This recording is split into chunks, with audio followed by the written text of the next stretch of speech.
the material infrastructure of socioludic media was born of the same anti-communist seeds, soil and fertilizer as the postmodern movement.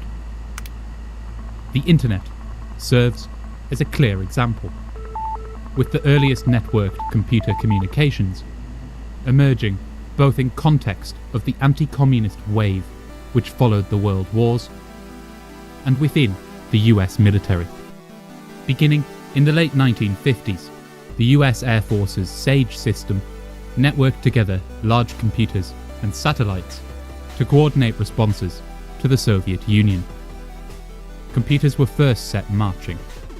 The basis for what would become the modern internet was laid in the decade following, with the US military funding the development of ARPANET in US universities through its Defense Advanced Research Projects Agency, known as DARPA, to connect other research projects together.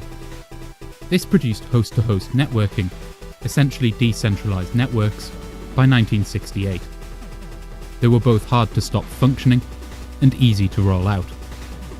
In 1972, the first public presentation of ARPANET was delivered, featuring the first example of email. Of course, this was not the internet of today. As DARPA continued to research ARPANET, a number of factors shaped its future development.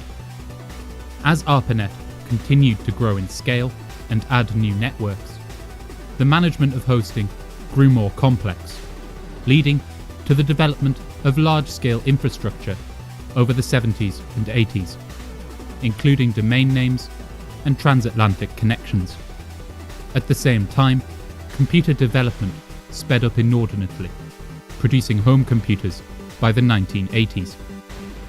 As a market grew among academics, businesses, and initially hobbyists, the commercialization of the internet began properly in 1988, with network services initially offered to government-approved companies. The next year, the World Wide Web was launched. It was followed by the world's first web browser in 1991, and the world's first web browser worth naming, Mosaic, in 1993. The public market opened.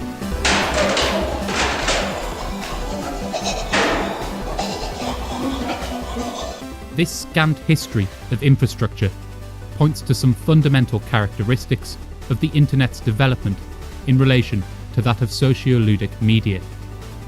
Although it was nursed by the same kind of control exercised upon the political culture of television, ARPANET served a different, more pragmatic purpose. The first generations to really come to any kind of cultural formations on the web did so in the 1990s and 2000s. Come on, you guys. There it is, right there in front of you the whole time. You're dereferencing a null pointer. Open your eyes.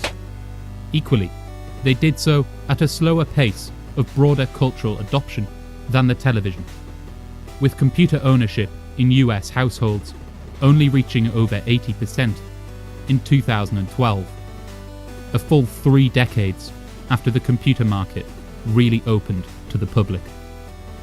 As such, socioludic culture developed specifically in the context of the so-called end of history declared by Fukuyama. It forms through a period of developed counter-revolution, already under postmodern dominance and the shadow of imperialism's encroaching crisis. Mac rules the world. Your Mac friend, Brent Rambo.